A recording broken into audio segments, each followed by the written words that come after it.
This is my farm. Don't come out here and tell me what I need. I need solutions that work and market options that are worth my time. Small town support that sees the bigger picture. A global network that empowers us. A co-op that's there for us every day. Thank you for joining us for our Agri-Pulse Washington Week in Review. I'm Spencer Trace, joined as always by Agri-Pulse Executive Editor Phil Brasher, discussing the week that was, agriculturally speaking, in Washington, D.C. And as I've been telling members of our staff and some other folks around town, a happy finals week. It's legislators were making like college students cramming for their final exams this week, as we saw a number of things that we've been following for quite a while come to fruition. We've been following the government funding picture for quite a while. That has wrapped up. We've been following the USMCA conversation for quite a while. Forever. That has wrapped up.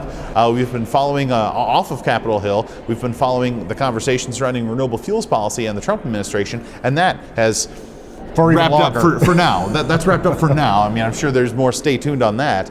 But a lot of things to digest and unpack for you here this week. And want to start with the conversation surrounding the U.S.-Mexico-Canada agreement. And that's something that as Phil mentioned, we've been following for what seems like ages. And really the momentum started to pick up after Thanksgiving, when folks were kind of almost seemingly resigned to the fact that this was going to be an issue that was punted into the next year. And all of a sudden, a lot of progress and a lot of quick activity led to House passage of that agreement here this week. Senator Mitch McConnell said earlier that he does not plan to take that up here this week. That's something that's going to be pushed into 2020 for the Republican Senate. But Phil, just what's interesting, what's noteworthy, what's historic is the level of, I think, just the level of the groundswell of support from the Democratic Party and from some of its more liberal members for a trade agreement, and this trade agreement in particular. I think that's absolutely true. Take, for example, Rosa DeLauro, a veteran Democrat, voted against NAFTA the first time back in 1993, came out before the vote, the final vote on this updated version, and said she would support it. House Speaker Nancy Pelosi at her news conference said that she sees this as a new template for trade policy. She acknowledged that there may be some colleagues who think differently, but certainly in the fact that you had a Republican White House, U.S. trade representative, negotiating openly with Democrats in Mexico to address their concerns and actually satisfied their concerns is a very interesting turnabout, and very well could be a shift in paradigm. Mm-hmm. And a bit of a USMCA hiccup at the beginning of the week, as well as Mexican negotiator Jesus Seade was back in Washington with some concerns about some language that was in the agreement. That ended up being set aside and worked out through a letter from U.S. Trade Representative Robert Lighthizer.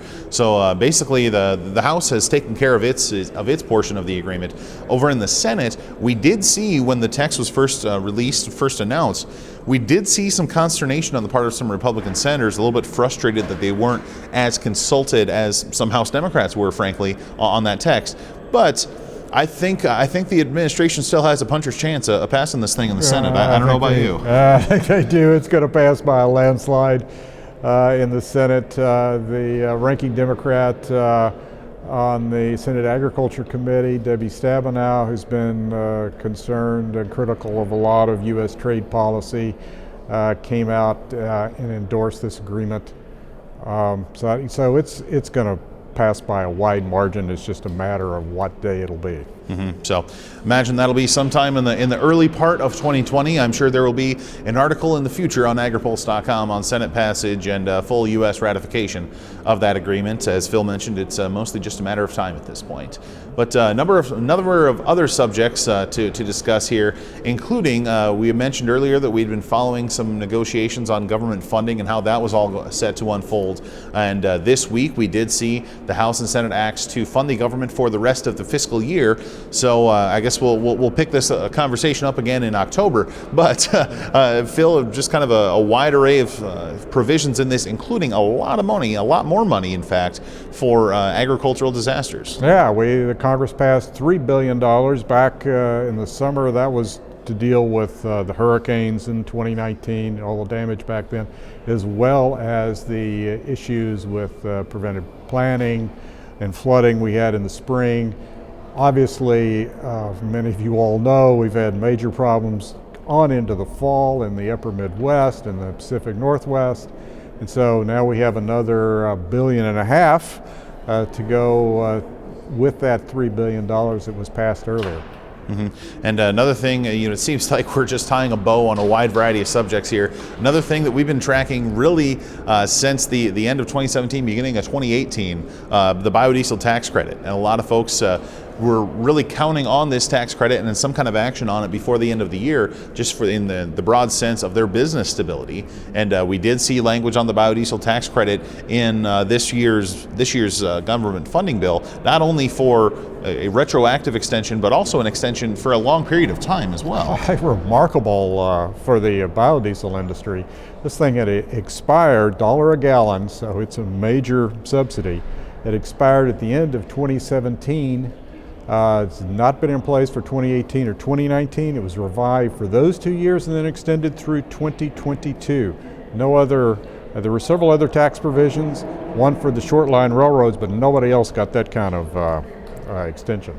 So folks have been looking for long-term certainty on that provision. I think they've got it. I mean, maybe for some folks through the end of 2022 is not necessarily their idea of long-term certainty, but that's quite an extension for a tax credit of that nature. So some other aspects, some other things included in that government funding bill, including some additional agricultural inspectors with CBP looking to expand the Beagle Brigade and other forms of disease prevention into the United States.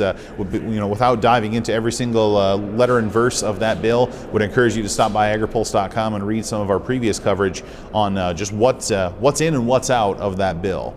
But I want to wrap up this week with some conversations about the renewable fuel standard that happened throughout the week and were made official here on Thursday. With that, the Trump administration announcing that they are going to stick with their Department of Energy methodology for accounting for the small refinery exemptions given to those smaller facilities that say complying with the renewable fuel standard would cause them undue economic harm. Obviously, that's something that's fairly frustrating to a lot of folks in the biofuel corner of this debate.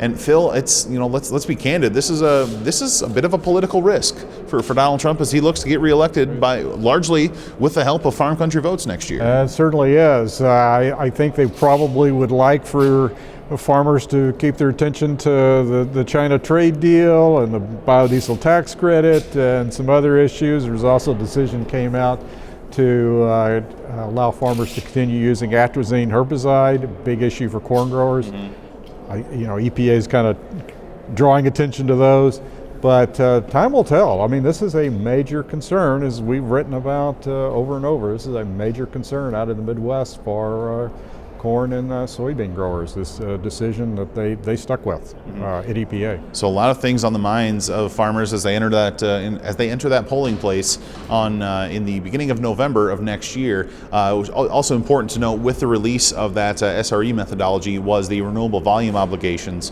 for the RFS, sticking with the 15 billion gallon carve out for conventional corn ethanol and a 50 million gallon increase in the overall renewable fuels blending for 2020 and then 2021 on the biomass-based diesel, which remained constant, the level that was set there as the previous RVO. So obviously some biodiesel producers looking for a little bit more out of the RVO than what they ended up getting. But we could sit here and probably talk for another 20 minutes about all of the various activities that happened this week. In the interest of our time and yours, we will not do that, but would encourage you at some point, whether you're on an airplane flying home for Christmas, if you're on the road, no matter what you're doing, I would encourage you to spend some time looking at agripulse.com the next couple of days just to read up on, I don't think it's going too far out of line to call this a historic week in terms of all the things that happened, with broad long-term implications for farm policy. This has certainly been one to remember. So it's also certainly one that we're looking forward to having over to be candid with you. But a lot of things that all of you were very interested in, and all of us were very interested in as well. But this will also be the last edition of this program for the 2019 calendar year. As Congress looks forward to taking its break, we are planning on taking ours as well. We'll resume publication and resume recording of this program in early January when Congress comes back to town and starts working on the variety of issues that will face that body in 2020. But whatever you're up to this holiday season, whoever you're celebrating it with, we at Agri-Pulse certainly hope you enjoy that season with people that you care about. But I think that's going to do it for us this week and this year, really. Happy New Year. Absolutely. For Phil Brasher, I'm Spencer Chase. Have a good one.